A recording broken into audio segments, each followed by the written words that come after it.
Hi friend, मैं आपको दिखाती हूँ सच बहू की कहानी। तो चलिए इसको स्टार्ट करते हैं।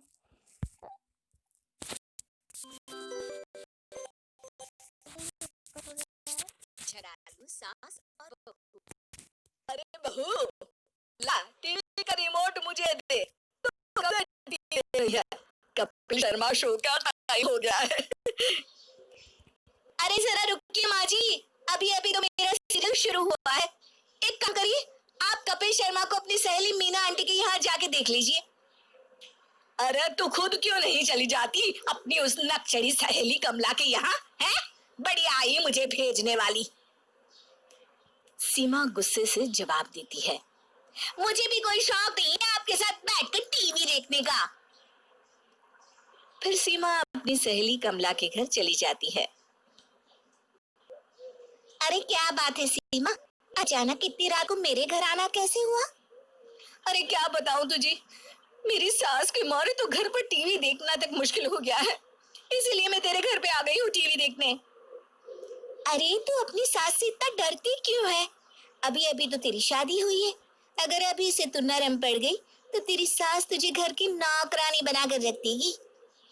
तो बिल्कुल ठीक कहती है कमला, मेरी सास कुछ जरूरत से ज्यादा ही मेरा फायदा उठाती है। घर का सारा काम मुझे अकेली को करना पड़ता है। तो चिंता मत लेना, धीरे धीरे तेरी सास लाइन पर आ जाएगी।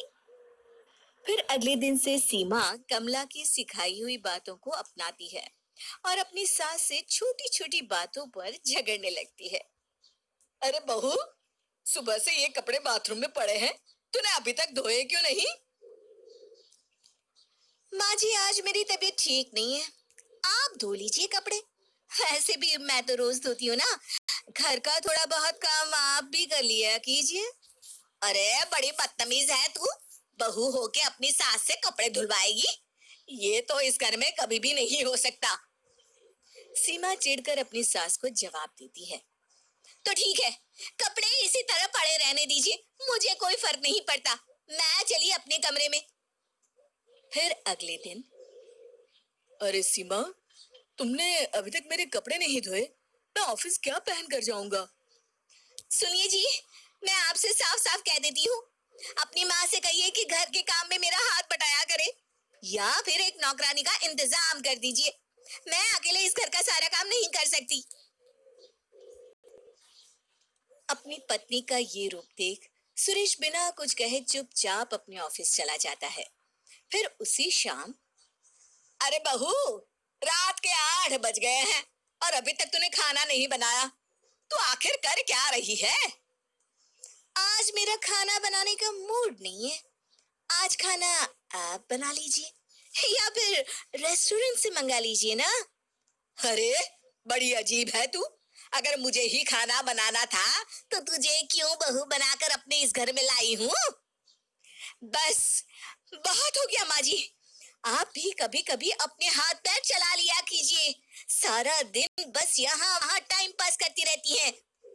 हे भगवान, वो कौन सी मनहूस घड़ी थी जब मैं इसे अपनी बहू बनाकर इस घर में लाई थी।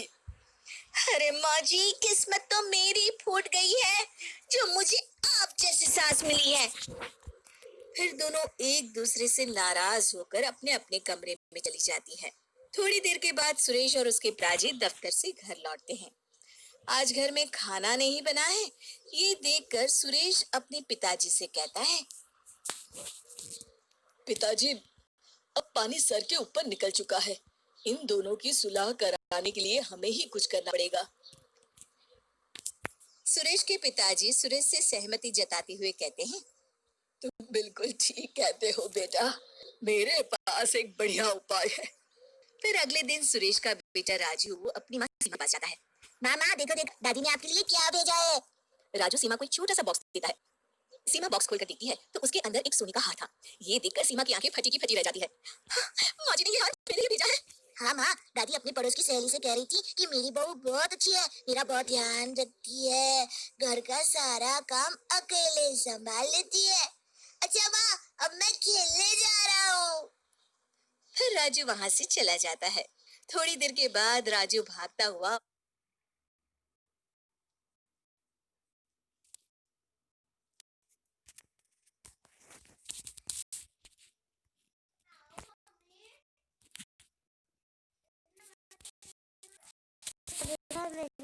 घर पे आ गया तो देखिए,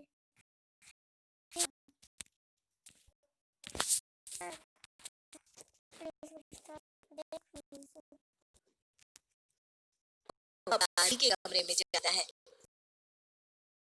देखिए माँ आपके लिए क्या भेजा है। राजू अपनी दादी को थैला देता है। सीमा की सास थैले के अंदर सुंदर सी साड़ी देखकर कहती है, अरे इतनी सुंदर साड़ी बहू मेरे लिए लेकर आई है। हाँ दादी, माँ तो अपनी सहेली कमला से कह रही थी मेरी सास बहुत अच्छी है, मेरा बहुत ख्याल रखती है। अच्छा दादी, अब मैं खेलने जा रहा हूँ। सीमा की सास तुरंत उठकर सीमा के कमरे में जाती है और सीमा से कहती है, अरे बहू मुझे माफ कर दे, मैंने तुझे समझने में बहुत बड़ी गलती कर दी। अरे माँ जी, ये आप क्या कर रही है? माफी तो मुझे आपसे मांगनी चाहिए, आप तो मेरी माँ समान है। लीजिए माँ जी चाय। अरे गर्मा गर्म पकोड़े ले आओ माँ के लिए। नीरू रसोई में गई और 2 मिनट में ही पकोड़े ले आई।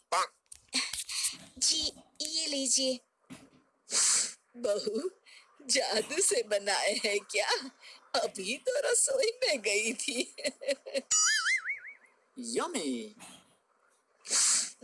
माँ जी, शीला रसोई में पकोड़े तल रही है, मैं बस लेकर आई। हे भगवान, मेरा धर्म भ्रष्ट कर दिया तूने। अब तो गंगा जल से शुद्धिकरण करना होगा। दूसरे दिन, माँ जी मैंने नाश्ता बना दिया है, ऑफिस जा रही हूँ। पर अभी तो घर का सारा काम पड़ा है। शीला आती ही होगी, झाड़ू पोछा बर्तन कपड़े वो सब कर लेगी। हमारे जमाने में घर का सारा काम हम ही करते थे। जी माँ जी, आप बहुत होशियार हैं, मैं घर ऑफिस दोनों नहीं संभाल पाती। तो जरूरत क्या है घर से बाहर जाकर चाकरी करने की? वैसे भी घर का काम खुद करने से घर में बरकत आती है, समझी? पर माँ जी, पर वर कुछ नहीं, इस महीने की पगार मिले फिर ऑफिस बंद। हाँ। रात को नीरू तेजस से कहती है, सुनिए जी, माँ जी बोल रही थी कि मैं नौकरी छोड़ दूं। वैसे ठीक ही तो है, अभी तुम्हें आराम की जरूरत है। फिर भी आराम कहाँ, शीला को छुड़ाने के लिए बोल रही थी। तो अब 24 घंटे में इतना काम तो कर ही सकती हो। पर जॉब पसंद है मुझे, घर पर मन नहीं लगेगा। अगले दिन जब दोनों ऑफिस के लिए निकल रहे थे, मेरी तो कोई कीमत ही नहीं है इस घर में। माँ जी, आजकल महंगाई बहुत है, रहन सहन भी बदल गया है, दोनों नौकरी करते हैं तभी ठीक रहता है। अच्छा, तू कहना क्या चाहती है? मेरा बेटा तुझे बिठा के खिला नहीं सकता, तू ही इस घर का खर्च चलाती है? नहीं माँ जी, मेरा वो मतलब नहीं था। मतलब खूब समझती हूँ, ये बाल धूप में सफेद नहीं किए मैंने। हाँ।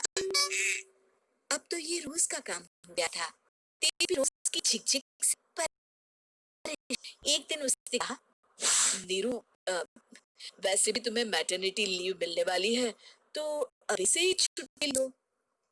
पर पर क्या, मेरी सैलरी अच्छी खासी है। आखिर नीरू ने रिजाइन कर दिया। जब बच्चा हुआ तो घर में सब बहुत खुश हुए। कुछ दिनों बाद तेजस फाइल देख रहा था। क्या हुआ तेजस, कुछ परेशान लग रहे हो? अब हाँ, वो अगर हमारी आपको जितनी हमारी सेविंग्स वीडियो थी अच्छी लग रही वो है तो तो लाइक हॉस्पिटल में और जरूर चैरिटी के फंक्शन में करिएगा। खत्म हो गई है नीरू। और अभी वैसे मंदी चल रही है तो मैं बोल रही थी कल मुन्ना को हेपेटाइटिस का टीका लगवाना है। नीरू, क्या पोस्टपोन नहीं कर सकते? नहीं जी, बिल्कुल नहीं। अब तेजस को समझ में आ रहा था कि उससे गलती हुई है। पैसों की कमी का असर घर के माहौल पर भी पड़ रहा था। अगले दिन, बेटा मेरा चश्मा और ये दवाइयाँ ले आना। पर्चा देते हुए माँ जी ने कहा। जी। तेजस, मुन्ना के लिए दूध का डिब्बा और डायपर भी ले आना, और ये किराने सामान की लिस्ट है, इसे भी लाना है। तेजस गुस्से में लिस्ट मरोड़ कर देखता है और चिल्लाता है, पैसे क्या पेड़ पर उगते हैं? ये ले आना, वो ले आना। अरे, पर ये जरूरत का सामान ही है। वो गुस्से में बिना कुछ कहे ऑफिस चला गया। अरे, अरे लंच तो ले जाइए। नीरू दौड़कर डिब्बा पकड़ाती है। एक दिन खाना खाने के बाद, नीरू, अब तो मुन्ना कुछ बड़ा हो गया, तो अब तुम वापस ज्वाइन कर लो ना जॉब। पर इस रिसेशन में जॉब मिलना बहुत मुश्किल है। ट्राई तो करो। फिर मुन्ना, माँ जी है ना, और एक फुल टाइम मेड भी लगा लेंगे। पर माँ जी, उन्हें तो पसंद नहीं। तभी माँ जी वहां आ जाती है और प्यार से नीरू के सर पर हाथ फेरते हुए बोलती है, अब मेरी समझ में आ गया बहू, पहले के और अब के समय में अंतर है। तुम काम शुरू करो, मुन्ना की जिम्मेदारी मेरी। मेरी प्यारी माँ जी। ये कहकर नीरू उनके गले लग गई। शिक्षा, परिवर्तन संसार का नियम है, हमें भी समय के साथ चलना चाहिए। उम्मीद है कि आपको